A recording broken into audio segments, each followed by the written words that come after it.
Disney songs are what makes Disney movies truly special from other studios. They are the heart of why we love them, making the backbone for how a story can play out, or otherwise that is to be enjoyed. And more importantly in this situation, the true spice that brings them to life are in fact the villain songs, laying out the true underlying motivations and understanding of those specific characters that we love also. And of course, because of that, I decided it was time to do something different from other rankings since I started my own list with villains wanting to do their songs to differentiate them. Now of course, because of that, this doesn't mean how I rank them fits to how I feel about the characters specifically, because they do have a whole film involved with that part, and just more about what I feel towards the songs themselves mainly, and what they means towards the character. And to lay some ground rules for this video, we can only stick to most songs that were sung by villains itself, and not songs that were generally put under there that are used under the brand of villainy. Like how we don't talk about Bruno tried to vilify his figure towards the town, or how the Headless Horseman song is sung by another guy just because he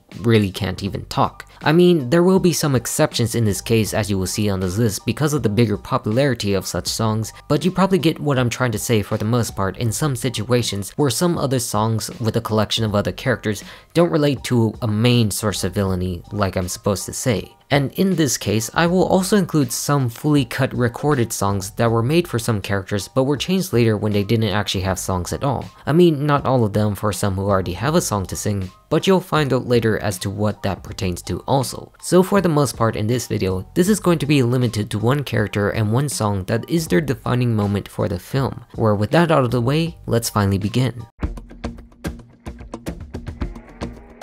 Let's be honest, you really did expect us to be dead last, didn't you? Because it is simply the truth that This Is the Thanks I Get is in fact the worst Disney villain song ever created due to how confusing it really sounds. It just feels more like a typical pop song that was in fact written by a pop artist rather than the distinct style that most of these villain songs already have for these types of characters, and it just doesn't work. One that isn't of course helped by the fact that his character isn't really developed at all, where this just signifies his 180 switch to over-the-top villainy for the sake of villainy, compared to where he came from in the first part of the film to be more understanding, having such motivations to keep Rosa safe. The type of character that you would relate to more to what he's trying to protect. But then again, later in the film that actually just changes because they need to actually make the same villainy they had from before. And this song just tries to be like the past greats, as we will see higher on this list, that wants them to have the vanity to fit the mode of what a great villain actually brings, including the redundant line of "I let you live here for free and I don't even charge you rent." Like,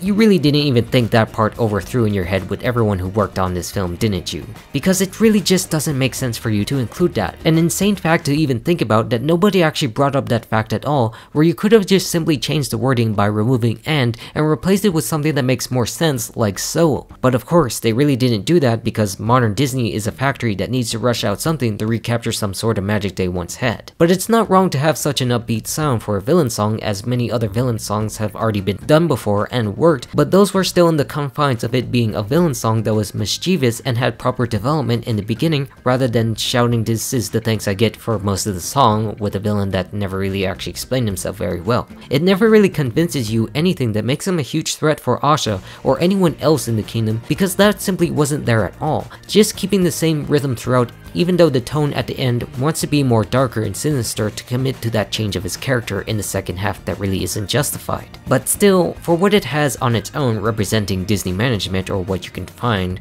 it fits it quite well perfectly, to be honest, for how they butcher projects like this that made it turn out into dribble. And that's a fact that is sad because I really do enjoy Chris Pine singing in this film, and I do like the style that was good for his character because it did bring something fresh and new for a second at least, but just not good enough for what they put overall in the film. Where the only thing we should be asking at this point, now after a few years of not really having villains at all that we always wanted, is that this is the song we get? Now, this is one of those songs you never really ever remember, where in fact you probably didn't even know this existed until this very video because of the fact not many people actually look back upon the Sword in the Stone fondly to this day unless you have seen Merlin or the actual Sword in the Stone at Disneyland. Where you can see why I put it down here on this list, because it just doesn't feel as complete as most of these other songs do in my opinion. It's very short and feels like one scene on its own without the singing. I mean, if you like it, that's fine. Madam Min is a fun character on her own, but but I just really don't jive with this being a song on this list with more complete stories, if you get what I mean, where it just does describe what she can do with her powers compared to Merlin, and that's basically it. Where for some parts it just feels like she's just shouting and not singing because she is a mad crazy old lady whose mind has gone off to Wonderland or whatever. And sadly, because of that, that's all I can really say about this, because again, it's not really what you expect from what is a Disney villain song. And here comes another song that really doesn't sound like a villain song because of the fact that Hans is involved and the fact it wasn't really a villain song to begin with. Because when you first watch the movie and hear the song on the surface, Love is an Open Door is just a simple duet between our hero and our side character, where then again some of the lines do apply to the horrible twisted nature of such a poorly written villain. It's also weird how this wouldn't be the last duet between the hero and villain, as 10 years later with Wish they brought us At All Costs, which also didn't feel like it was designed to be a villain song as well, because it was still a duet that both the hero and villain could sing, but felt more like a love song just like this one, where it just really doesn't work for me because of the fact that you have love songs that are actually disguised villain songs in some way. Like in the case of Wish, it was probably meant for Star and Asha, where this one was definitely meant for Hans and Anna as a couple, or so we saw in the first half of the film. But then again, like I said, for these two songs, and talking about this one specifically on this list, it just really doesn't work at all because it really doesn't feel like a villain song because of the fact you get the connection between Hans and Anna as a couple from head to toe to what they relate to. It makes sense for these two individuals shut out from their own family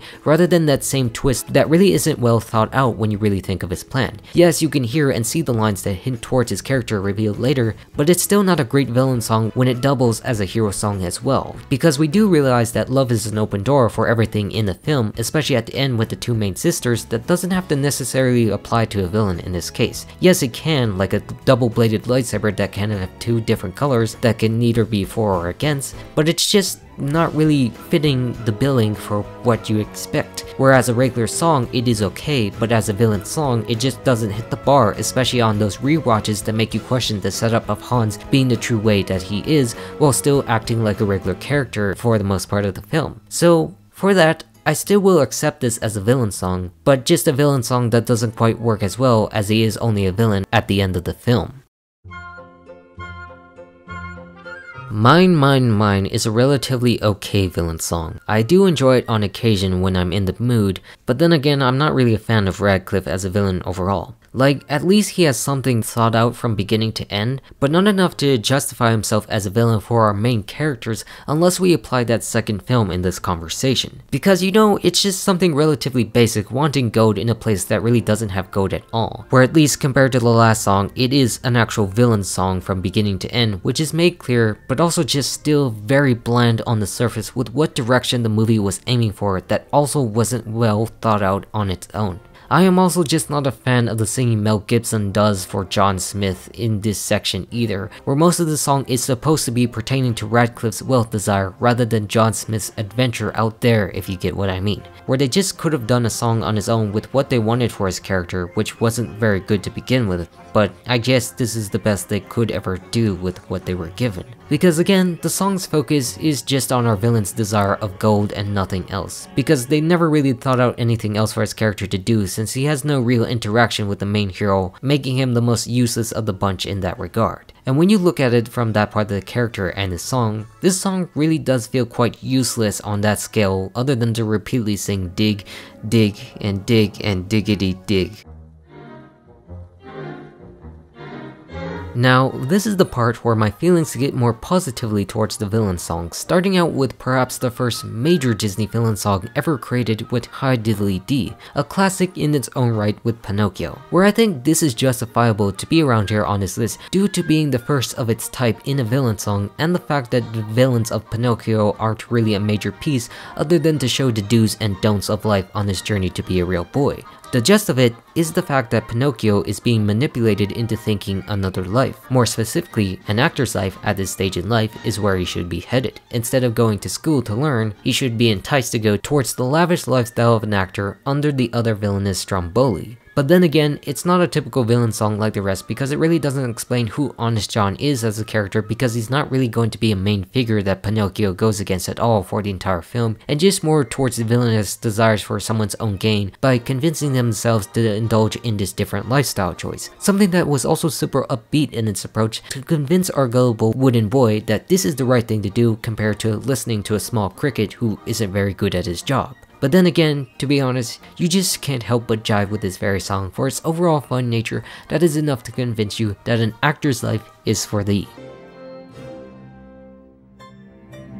Now I know I haven't given Home on the Range much credit by Disney, discluding this villain in my original list that I will fix in a future video just to add Magnifico, but at least I will appreciate Alameda's song Yodelehi Hu, because the elements he has are actually very enjoyable in a film that I just don't like at all and doesn't work for me, and never want anything to do with it under the name Disney more than Chicken Little itself. It's just where I find myself both enjoying this song and the visuals that go along with it, even though it has nothing to do about anything else included in the film that does not work for me at all. Because to be honest with you, who doesn't like a good yodel? Something I just really want to credit Randy Quaid for singing quite well. Of course, he didn't do the yodel in the best part of the song that had that super fun visual sequence where someone else actually did it, but it just adds something different than what you might expect out of your typical Disney villain or villain songs for that matter. A very colorful sequence in a film that really wanted to be a comedic classic, but ended up being an unfunny dud. Wish I could say more about it, but I am just utterly stupid when it comes to analyzing music, so that's the best I could really do, and I still hate this film. Now this is the big exception I was talking about earlier, where the song named after our magnificent villain Cruella de Vil was written and sung by one of our heroes in this film being Roger Dearly. It's just one of those interesting and weird twists where the theme isn't sung or made specifically by the villain itself to explain what they want themselves, but just for those who describe someone nasty against their own interest, all done to simply mock the villain in question with what they bring, which I kinda decided was fit for this one, considering how iconic it has been to general Disney media compared to the others that generally describe the villains, like the one in Robin Hood that is just mocking Prince John as a fool rather than what you imagine a normal villain to actually be, just like Cruella. It also just has a nice beat to it where Roger playfully sings a song throughout the house, warning of the impending doom that's about to come. And you have to admire that quality that the older Disney film stories have in what they bring. How you think about it, and what I mentioned earlier with Pinocchio being the first, that they really didn't have such villain songs that we expect being sung by them, and just more about the broader collective of characters describing them. Not that it's bad in this case, as I said, I do enjoy some of them, hence why it's up here high on this list before the illustrious top 10, but just how the general golden and silver age of Disney, and technically before the Renaissance itself as a whole, never really gave the villains a chance to sing their songs quite yet. Yes, there was some later on, as I'll explain later, but for the most part, it was just like this and they were there. Unless you do count King Louis as a villain, then of course you can credit I Want to Be Like You as such. And generally, just how a villain's name alone can inspire a delightfully devilish song about them. Now this one actually makes sense the more I thought about it, because it's the actual reprise of Prince Ali that Genie sang that praised Aladdin's royal persona, where instead in this part of the film, it's used as a villain song that reveals the truth and reveals Jafar's underlying psychotic nature. Like, before that point, we already knew what he wanted in power and using everyone from Aladdin to the Sultan for his own personal gain, but he had to do it in this sly, reserved way before he was able to get access to the lamp to become the most powerful sorcerer in the world to take over Agrabah. But of course, again, because it's a reprise, it sadly is a shorter villain song, and not much else is involved after that except for the perceived victory of our villain. Which makes sense since we were given such motivations over the course of the movie, while Aladdin went on his own initial journey we watched along the way, where we can now twist into something quite evil in the right direction. Where I just want to mention a bit of his cut song Why Me in that regard too, which would have been in this part of the film too, but cut due to pacing issues that also served as a great way to explain Jafar a bit more of reaching his goals and why he never reached it in the first place with who he was. But then again, it was just better to leave out for the film because he was already a great character the way he was shown throughout and only cared about enriching himself to the extreme and represented through the reprise of a good hero song in the first place. A fun villain song that was put on top of the bones of a good hero song.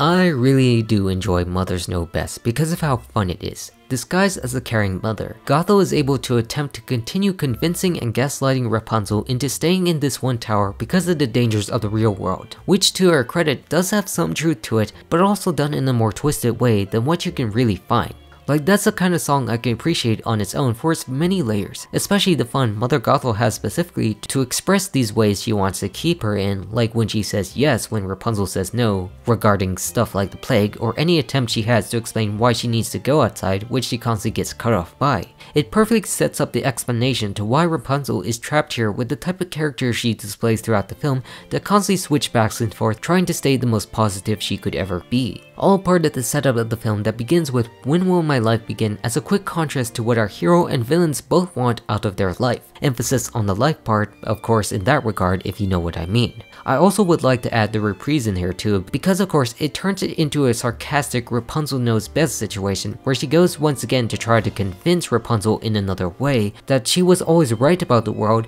revealing the things that Flynn was after so that she can come home. Just the many ways she can manipulate her into giving what she needs to survive in the world. So in that case, when you look at her tactics used throughout and seen in the song itself, you can see why Mother indeed knows best. Shiny is just one of those interesting villain songs where the villain really doesn't have a major impact on the story at all, other than having a song that really caused a roadblock for our two main heroes. Because when you look at Moana, the story's main villain was of course the loving god Te Fiti without her heart that Maui took to give to man, becoming Te Kā, who really doesn't have a purpose other than to destroy because she is missing the main piece that makes her alive. So when you have such a mindless character with no understanding of anything around them, you kind of have to create something to serve as a unique obstacle on one's journey with Tamatoa in that place. And what comes out of it is nothing short of fantastic, with a David Bowie inspired piece singing about how shiny this large coconut crab is while taunting over a fallen demigod who caused all these problems in the first place that a normal villain would do. And also the fact that during the song and due to his enormous size, he's able to kick Maui down and almost eat him in the process while gloating in that form. Which also in fact does lead to his own downfall because of the fact Moana was able to find a way to distract him and take the hook and escape. Many layers to how he's both able to win and lose in this entire song that's just about him, which is just super great on its own. Doing everything the typical villain in a Disney movie would do in just one part of the film without really doing the typical villain that is there from the beginning and the end of the film itself. Which I'm just grateful for this film that I love doing, attempting to fill in the gap which other Disney movies of the time period just chose not to go to that route at all and remove them entirely. So for that, Shiny shines bright as a villain song in a film without a traditional villain.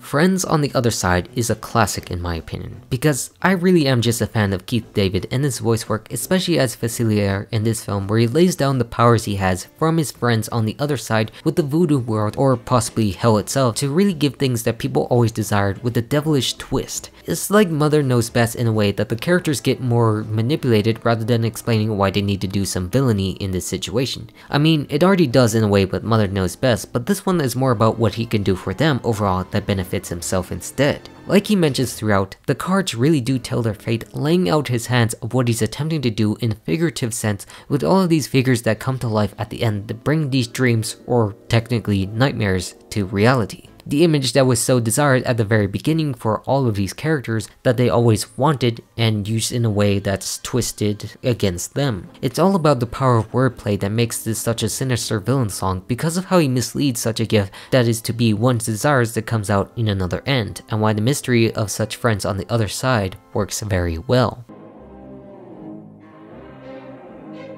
Now, overall, The Great Mouse Detective is one of the most underrated works of Disney in the era settled in the dark age between when they were getting out to become a proper company in the process with the Renaissance, where of course Ratigan remains to be a brilliant highlight of the film, voiced by the one and only Vincent Price with such a charming underrated song like The World's Greatest Criminal Mind. It sets up how he's such a successful criminal, committing all these crimes where he's always looking for the one to one-up each one he's done as he is praised by his minions. It makes the relationship between him and Basil stand out out more because we already know that this has been going out long before the events of the film itself, of course taking place in the mouse world of Sherlock Holmes. Just like a never-ending train of destiny hitting itself to reach the top of the world, as I would describe it, blending creepy and comedic into one to deliver such a powerful statement of who Ratigan truly is, which is in fact the world's greatest criminal mind. Poor Unfortunate Souls is a true classic villain song that really kicked this villainous fest into high gear with the Renaissance and of course villain songs themselves. Like Friends on the Other Side, it's all about helping our main hero achieve their goal in such a sinister way that really benefits the villain instead in this case. But of course, in this case, it's more fair than what Facilier actually tried to do, helping Ariel in a way to get her on Ursula's side that technically gives her what she wants if she succeeds, but also has various rules that will overall benefit Ursula to get what she wants. The way she tries to position herself helping out the poor unfortunate soul, but also revealing what she truly thinks of them on the side, making this song as good as most people rate it for, showcasing the devious nature of what she really does that gives people what they want for a time, but also at the cost of her own tricks that are actually done to benefit her own poor unfortunate soul. And we know this for a fact not only in the sequence itself showcasing what happens to those she helps specifically, but also those we initially see on the ground reaching for Ariel not to make the same mistake as they are her fellow mer creatures that were once tempted by her own promises. All successfully pulled off when it reaches its peak when she gets Ariel to sign and agree to those terms and finally commit to the events put into motion in the film. Gaston is a song that really needs no further explanation as it is just about praising the main villain of this very film. One where the town fully indulges in praising him for who he is despite being such a narcissistic jerk whose selfish desires seem so undesirable. It's a fun song that really wants to dive into who Gaston really is and why we should love him so, or more why he loves himself and the dangers of such vanity with how much control he really has over this town simply because what he can do. And I know that's something the mob song also does very well to explain such a grip he has, but I just thought this was better to include on his list only having one because it is about him and only him, and that's what a villain song usually is supposed to do for one without powers or normally what you expect a villain to have. I guess it also helps that he is good looking in this case and is strong enough to take most of these people down, where they just accept that image rather than someone who's different like Belle. I could go more into this, but then I'd just be doing the lyrics of the entire song because nobody has a song like Gaston in Gaston, if you get what I mean. And the fact that there are better songs out there that are worth more talking about. And now here we are with our Lost Villain song from the original version of The Emperor's New Groove with Yzma's Snuff Out the Light. This is one of the prime reasons I wanted to make this video in the first place, because this song is just so good that it makes you wish that The Kingdom of the Sun was actually a released movie, even if what we got was still a classic in its own right. Because this is just such a rich villainous song with a desire to take away the power from above so that she could recover her own beauty. It expresses how Yzma wants to do whatever it takes to get her own looks back, as pointed out by other heroes like Kuzco that she is a crusty old hag past her prime, wanting to use her powers to restore herself at the expense of others, if that's the cost of it at all. This could also apply to the fact that the original version of Kuzco in this film took a lot away from Yzma being the sun in that sense, if you get what she means in both terms of the star and family, really wanting to snuff that part out to take what she had back within the mark of the magician. And we already know that's kind of what happens in the final film itself, with her already serving as an advisor, but changed because Kuzco fired her and now she just wants the throne just because. Which is still fun on its own. But everything in this song really does show that this could have been a fun way to cap off the Renaissance and the newer era that Disney found themselves back in the 2000s. And watching those rough animations really makes me want to recreate the entire scene, which unfortunately will take a lot of time to accomplish, but something I will keep talking about to see it come to fruition in the future, because it just has so much great potential to it that Disney at the time squandered greatly. A mess that we should seek to fix. You'd be mistaken if I didn't include Be Prepared high up on this list, because this is a masterpiece on its own. A song that really nails what a villain song truly is from its visuals, its lyrics, and its beats. A sinister song for such a sinister character that Jeremy Irons provided perfectly to the best of his ability before his voice gave out in the song itself and Jim Cummings did the rest. Because no other song really showcases what a villain could be unlike this one, especially in the symbolization of some scenes representing a dictator's rise to power, promising things with the people he has to rise up. How again, in this scene, we can see how he actually feels about his subordinates, but also promises great things for them, which he does literally succeed in doing so the next scene after the song ends, which is not something you could say for any of these other villains doing previously. Sure, some of them might have had their moment later on and they had their power that they were going to take, but not like the day after, where they do manage to rule for a long time in the events of the film itself before Simba returns. So when you put that into context, you really see how this song is the true idea of villainy itself when it comes to Disney and the songs that they have. It's nothing but perfection down to the minute detail. And just like the worst song on this list, this was always going to be expected by most of you simply by how dark it truly is. Something that only the best villain could ever do with Frollo and a song like Hellfire. Because Hellfire represents something truly above and beyond what a villain song is and the realistic desires of man. It is the dark contrast from Heaven's Light that Quasimodo sung earlier that delves into the conflict that Frollo himself finds in, and in the question about who is the monster and who is the man, blaming everyone but himself for his own sin and his lust for the girl Esmeralda that conflicts with everything he's railed against in his own life to justify his holier-than-thou nature. It is a quality you can't find anywhere else except for Disney to do when they actually seek to go for it and what true storytelling can bring. For this represents something for a character who doesn't believe or typically acts like most villains do, thinking that he's right just for following the Most High like God himself, who is the creator of all that is good, and how that is justified in the descent of a man indulged in villainous acts that many real-life people do while using that holy figure to save his face. Just loving how it keeps juxtaposing itself with others throughout what really is happening on the inside, putting the blame on others when he himself is the only one to blame. The way he uses that to justify his evil acts while attempting to act like a saint. You see this by how he tries to pray to Mary and God to rid him of this disease, but never acknowledges any fault or sin of its own. No wrongdoing, because that's not what he believes he's ever done at all, at any point in his life. A song that really does feel distinctly human and more realistic than all the other ones on this list for that fact that strikes towards the heart of what people are really like inside from the surface. Disney did hope this would be one of the greatest animated sequels ever produced, and that simply is a fact, where every frame is truly a masterpiece on its own, to contrast to what a villain can truly feel inside and out, where he's given every moment to turn from his way to be saved, which is what we all want, but he instead just chooses his fate for destruction, which no other Disney film before or ever since has ever attempted to do. Like that scene where that guard comes in to tell him that Esmeralda had escaped really does symbolize the chance that God gives Frollo to turn from his wicked ways and stop forever, as he says, but just chooses not to because he, and all of us know, that this isn't truly what he wants. He wants the girl no matter what,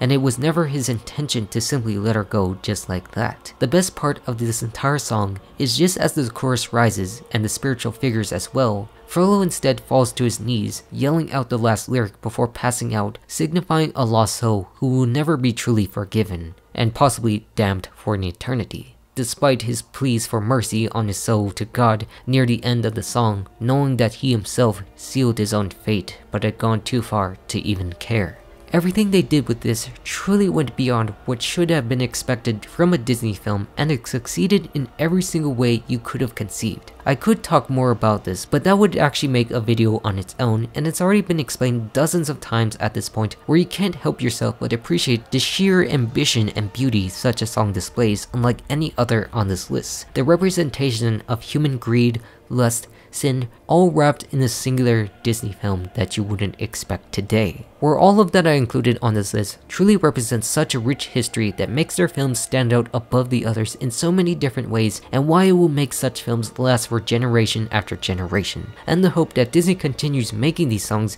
to provide great context for villains despite the bad fares that some may include. For villains are still the true spice of Disney, and I hope we will never forget that. I'm all done now. So goodbye.